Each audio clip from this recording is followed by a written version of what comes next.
DNS. Click nyo yung DNS. Ngayon, ito yung name na inyong server, si Spencer. Okay, double click.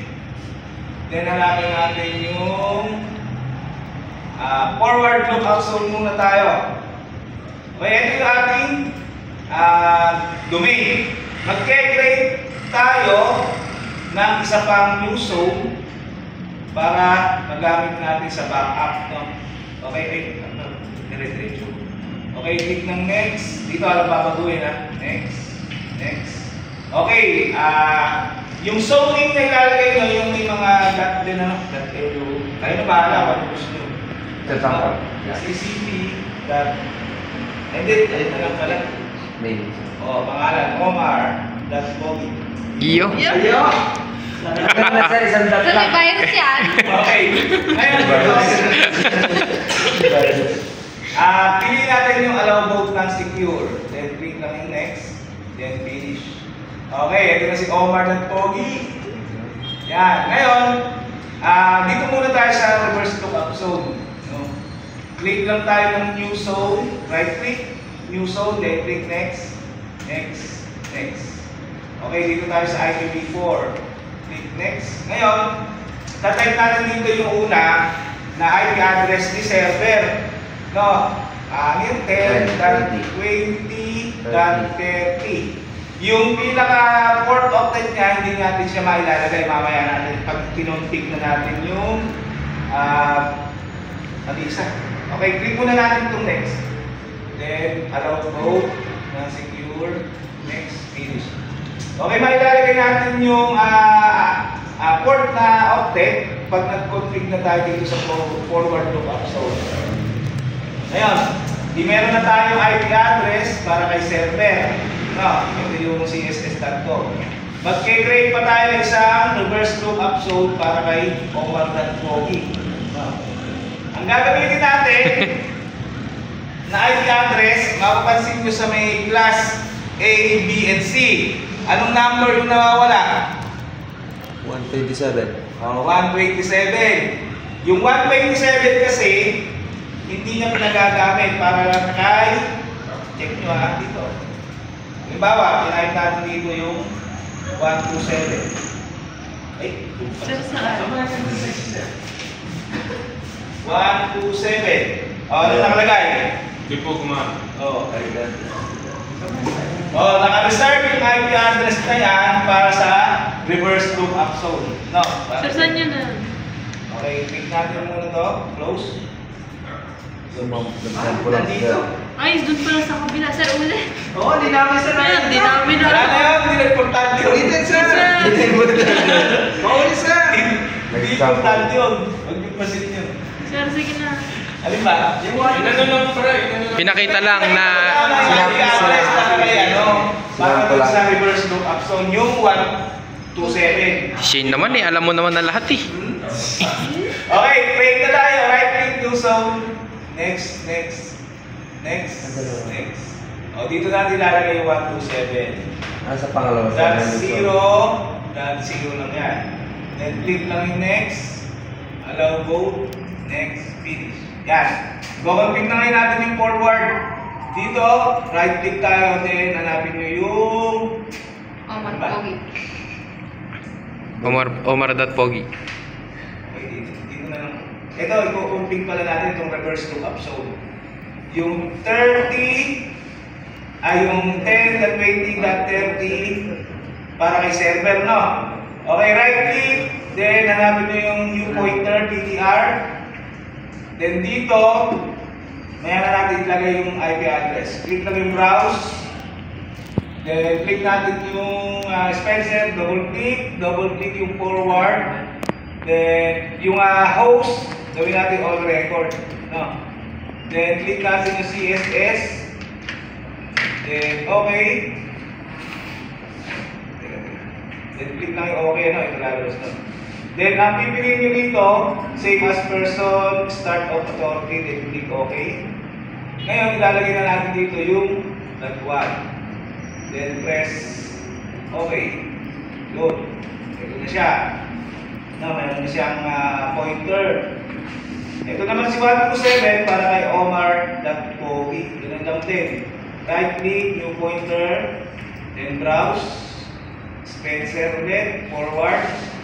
Okay, yung host record, piliin natin all record, then double click si Omar. Piliin din natin yung same as person, start of authority, then click OK. Lagyan na natin dito yung .1, then press OK. Yan. Okay na yan, DNS. Next naman, close, add roles ulit, click next, next, next. Ang next na install natin si DHCP server. No? Add features, then click next, next, next, next, install. Yan, matagal ba yan? Close. Ngayon dito sa may notification niya, kailangan natin i-configure din yung kanyang DHCP. No? Okay, click lang yung complete, then click next. Okay, so specify, type natin dito yung administrator. Puro administrator. Wala. Pag kay server at client, nag-display yung ganyan, administrator lagi yung user. Oh, pre. Administrator. Administrator. CSS at 1234. Enter. Press OK. Yan. Then, click natin yung commit. And close. Ngayon, pag nag-config natin, lalagyan na natin siya ng IP address. Ano? Click lang yung tools, then DHCP. Dito sa ating DHCP, ito yung ating server, saka yung domain name, no? css.com. Okay, double click, then double click natin yung IPv4. Yan. Maglalagay ngayon tayo ng scope. Yung scope na yun yung gagamitin natin para makapaglagay tayo ng IP address. Okay, right click lang sa IPv4, then new scope. Next. Okay, sa name ng inyong scope, bahala na kayo kung gusto nyo ilagay. Ano? Example natin si Si Shane. Ayan. Marami pa tayong gagamitin pangalan. Okay, click lang natin yung next. Okay, ito na yung start at end ng IP address. Lalagay natin sa start 10 ba tama ba? 20.10, ano yung start natin? 1. Bakit 1? Kasi Start po. yung N5. Hindi, 2 na yan. Kasi yung 1, nasa may server na. N sir yung 2. Client? Once Ah. nilagay mo yung 1 dyan, pag tumunag si client, yung 1 na ibibigay ni server, nasa kanya yung 1, magko-conflict ngayon yun. Mag-error. Sige sir, sorry sir. Okay, yung end naman natin. 5. So, paano sa pag may namali na isa ng paglalagay mali na lang? Hindi nagagana yan. Okay, 5. Then press next. Okay, dito wala nang babaguhin ha. Next. Next. Okay, ito. Kaya hindi pwede i-add si Juan dahil na kay server na siya. No, yan. Then click next. Finish. Yan, ito yung scope natin na active na siya. Okay, close na natin yung ating DHCP. Ang next naman natin na i-install na roles IC. Napakadami. Next. Grabe. Secret and document services. Dito natin i-install si Printer. Then click next. Install.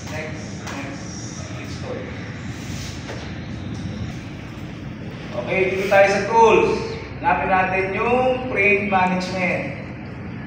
Okay, dito tayo sa print server. Okay, double click, then dito tayo sa ating server, printer. Mag-a-add ngayon tayo ng printer dito, right click, add printer. Then, okay, add new printer, next. Okay, bahala na kung ano gusto nyo gamitin ng printer dyan, ano? So, dito muna tayo sa generic, then text only. Next. Finish. Okay, ito na yung ating printer. Ngayon, pag na-create na tayo ng printer, Gagawa tayo ng GPO, yung Group Policy Management. No, dito sa tools, hanapin natin yung Group Policy Management. Click natin. Mas malinaw ito ba sa Google na kasi Okay, ito ba yung papasok? Saan naman natin kuha? Hindi na ako nakasunod. Out of storage. Okay, ito yung ating Group Policy Management. Mag-create tayo ng GPO. Okay, dito sa Forest, double-click yung domain. Then right-click tayo dito sa css.com. No. Right-click, then click, create a GPO in this domain. Ayan, ang GPO, kayo na rin bahala kung gusto yung pangalan. Diba, sino ba? Si Ben. Si Ben. Tool po. Yan.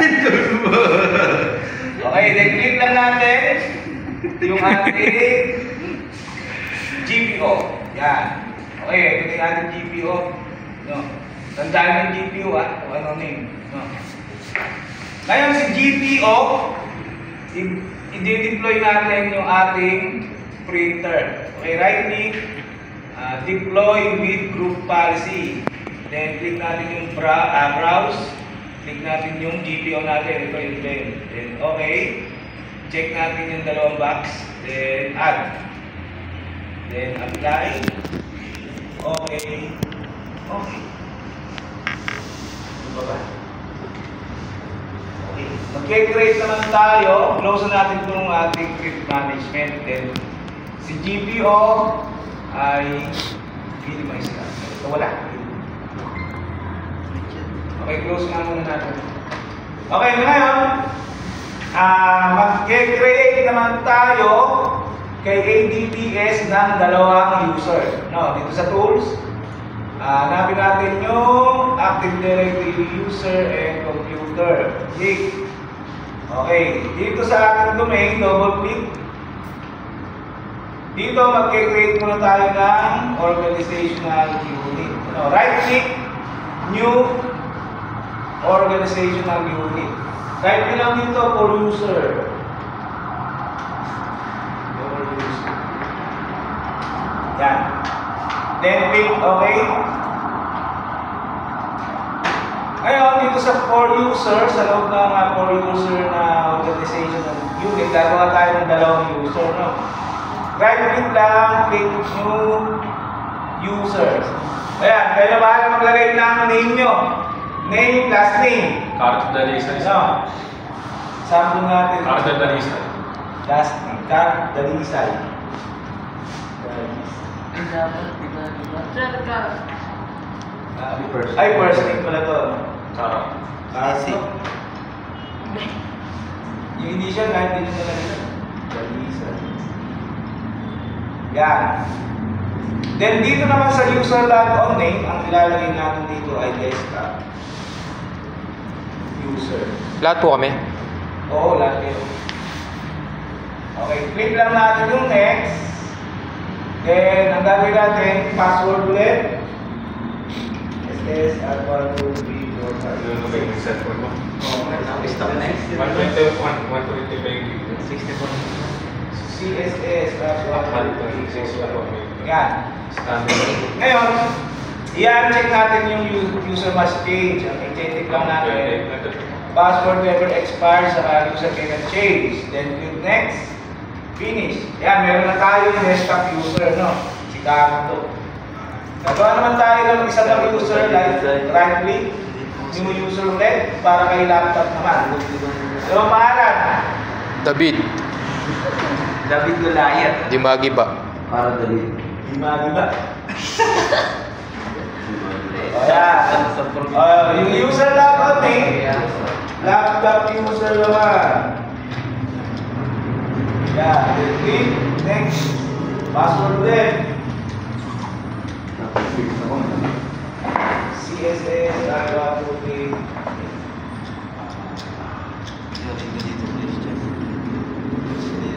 Okay, uncheck ulit natin to. Check lang natin pangalawa at pangatlo. Click next. Finish. Yun. Tapos na. Diba? Okay, dito, close lang muna tayo. Gagawa ngayon tayo ng folder. Dito sa drive D. Mag-share call. Sa drive D. Create ka dito na pangalan mo o pangalan ng trainer mo. Mimili ka doon sa dalawa. O, pangalan Kennedy. Rexel Burgon. Yung mga di pa papasok sa si Queen ba yun? Queen? Yan na. Okay, sige. Mga Kennedy Lopez ah. Kennedy. Yan. Si Kennedy, share din natin na tulad nung ginawa niya share. si Yossi. 2. Yung bilisan na natin para Alam na po namin yan sa... alam mo ito eh. Di pa eh. Yan tayo nahirapan eh. Aurelio.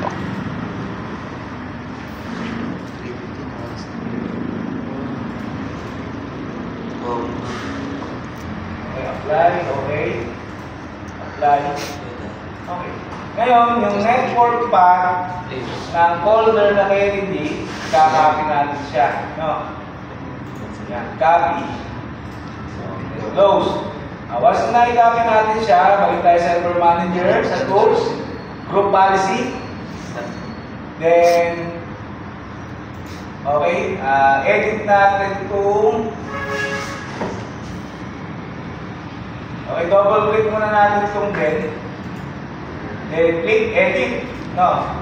Yan. Once na na-click na edit, dito naman tayo sa user configuration. Double click yung policies. Double click yung window settings. Then click natin yung folder na direction. Mag-folder na direction tayo sa desktop ni server. Then properties. Yung not config, palitan natin ng basic. Ngayon dito sa root path, dito natin i-paste yung network path nung folder na Kennedy. No. Then apply. Yes. Okay. Then close. Okay. Ano ba? Marami nakalimutan pa ako. Okay, close. Ngayon, mag-install tayo dito sa rows. Then click next, next, next. Hanapin natin sa file and storage, sa file and CSI, C, file resource manager. Then click, check, add, next, next, install.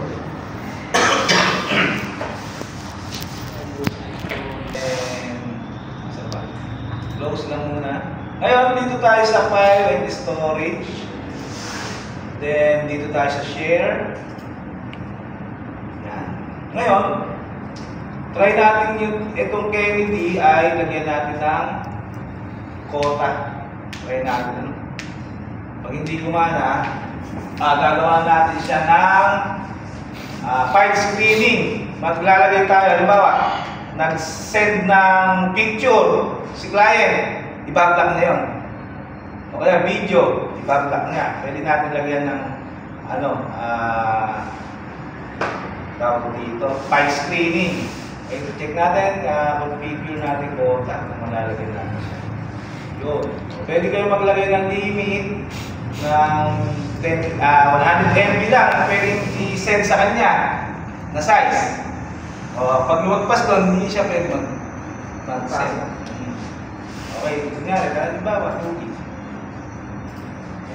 Okay, ito yung mamomonitor ni server kung anong total size na yung naka-send na file sa kanya. Yan yung quota. Okay, try naman natin. Saan ba yun? Nakalimutan. Okay, dito tayo sa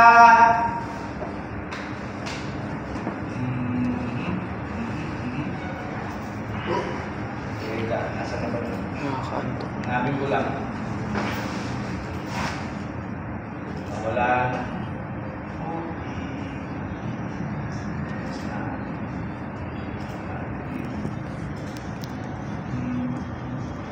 Okay, dito tayo sa tools.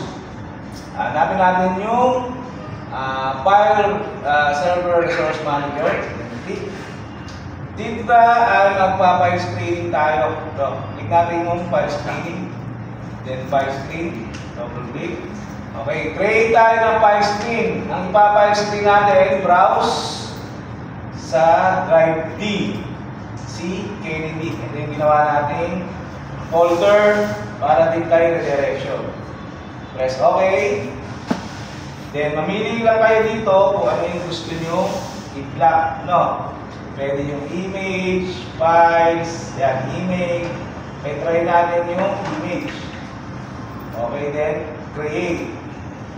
Yan, naka-active na yung ating file screening. Nga, wait lang, baka may nakalimutan ng wait.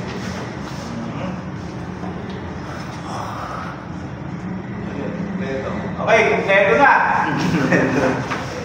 Ngayon, i-connect ngayon natin si Ryan. No? Di ba dati nakalagay dito, network. No? Kailangan mag-display dyan yung css.com.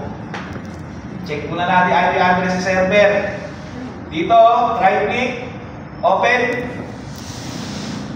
Pag hindi gumana yung change adapter, dito tayo pupunta sa folder. No, right click tayo sa network, then properties, change adapter settings. Yan. Double check nyo lagi yung IP address. Nagbabago yung preferred DNS. Ilalagay naman natin dito si IP address na server. Yan. Then press OK. Okay. Disable, enable. Kailangan mag-display dyan yung css.com. Yan.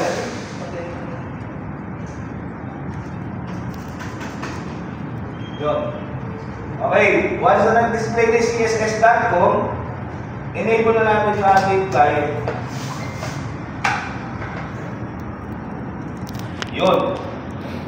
Display na rin yung css.com. Ano? Yan, naka-display na.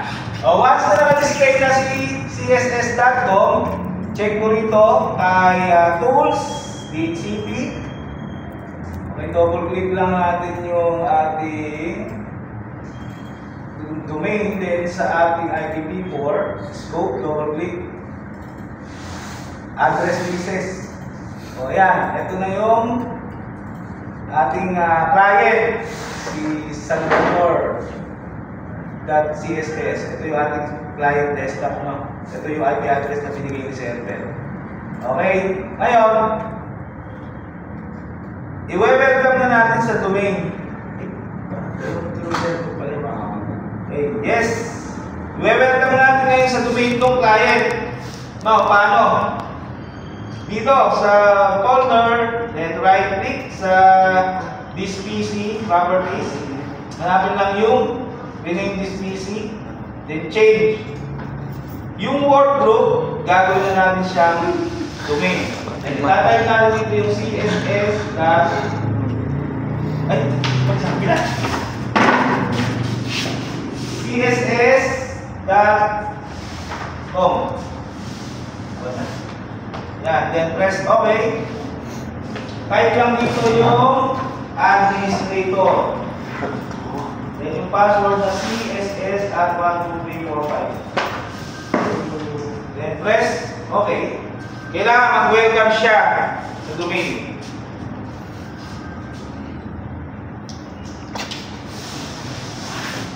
Okay, di ka papasa sa assessment. Kaya pala sa puno ko. Hindi ko pala na Ng ulo. Hindi pa lang ng TV. Doon na kayo siya. Natulit yun dyan. Doon lang, hindi ko lang naikli. Kasi pag 10 minutes naman. Okay, ito na. Click na natin yung OK. Nakalagay na dito. Welcome to the css.com domain and click OK. Okay. Close. Let's start now. Yung other user na. Yung tatype nyo dito yung desktop user. Tama ba? Opo, sir. Yung password CSS at 1, 2, 3. Wala yung napakadami ay. Oo. Then, okay. Yan. Ito si Carmen Dalisa eh. Si David, sir. Para ano yun? Ay, kay laptop yun. Saan na wala si Ben? Hindi, sa ano yun eh. Ginamit natin yun sa ano. Sa scope. Ay, sa ano. GPO. Hi, girlfriend. I-visit kayo. Ay, ito. Ganun pa ba nakakatawa? Puno na kami. Turn off your PC. Sir, patay.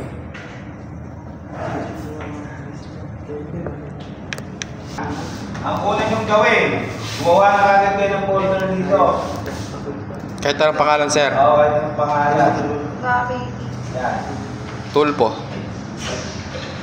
Yan. Ngayon, check nyo sa drive D. No. Sa drive D, dito tayo gumawa ng folder, di ba? Okay, itong PDD, dapat mag-display dyan yung desktop user. Yan. Ngayon, open natin desktop user, double click. Desktop. Then, click lang yung continue. Click security tab. Then, dito tayo sa advanced. Then, click change. Type natin ulit yung AU. Project names. Then, delete yung user. Okay. Apply. Okay. Okay. Okay. Close.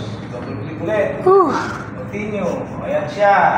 No. Kahit hindi na natin i-share yung folder, gumagana siya. Dahil nakashare na yung folder na Kennedy.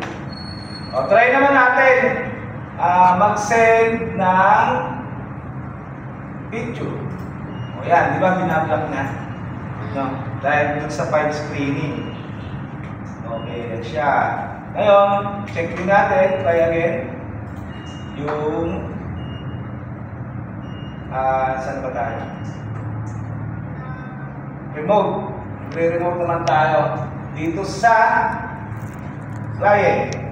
Okay, type nyo lang dito sa search bar yung remote. Ay, dito nga. Remote desktop connection. Then type nyo lang dito yung IP address ni server. Then .20.30.1. Then click connect. Okay, dito tayo sa more choices. Then use different account. Yan, type lang ulit dito yung administrator. Administrator. Okay. Then yung password na CSS at 12345. Then click OK. Bukalik pa ba natin laptop?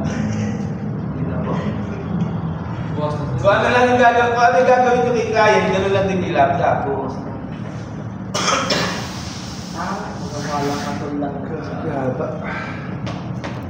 Mas mahaba sa si Upor?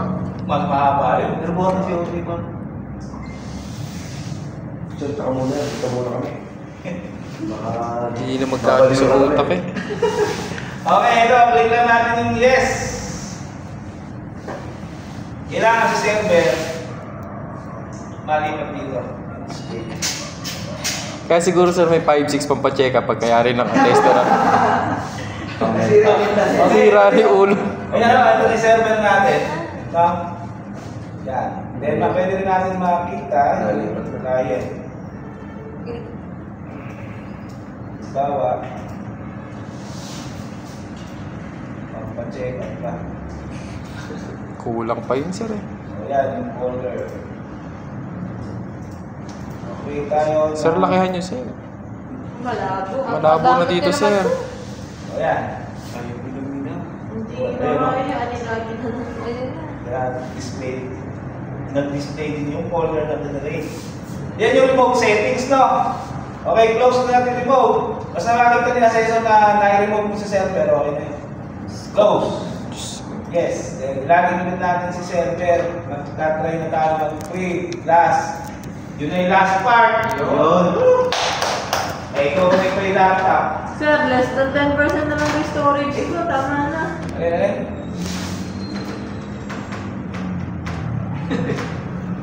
Yan. Ngayon, tatry na natin mag-print dito kay client. Di ba kaya kayo nag-install ng Office? Gagamit kayong Word. Pero pwede na rin yung Notepad. Gamitin na lang natin Notepad. Nasaan yung printer? Yan, Notepad. Type lang kayo muna kahit then click yung file, then print. Okay, ito yung in-install natin printer. Generic text only. Then print. Ngayon, check natin kay server. Sa server manager. Tools, print management. Ito, text generic only. Right click, open. Okay, ito siya. Nakalagay, error talaga kasi wala tayo actual printer. No. Ang nag-print, si desktop user, isang page, size, date and time. Yan. Okay. Okay. Okay. Tapos na. Close. So, ngayon, proceed na tayo si Rosie Paul, ganun din eh. Sir, wait na. Storage. So, tapos na yung CO3. CO3. Wala pa nga sa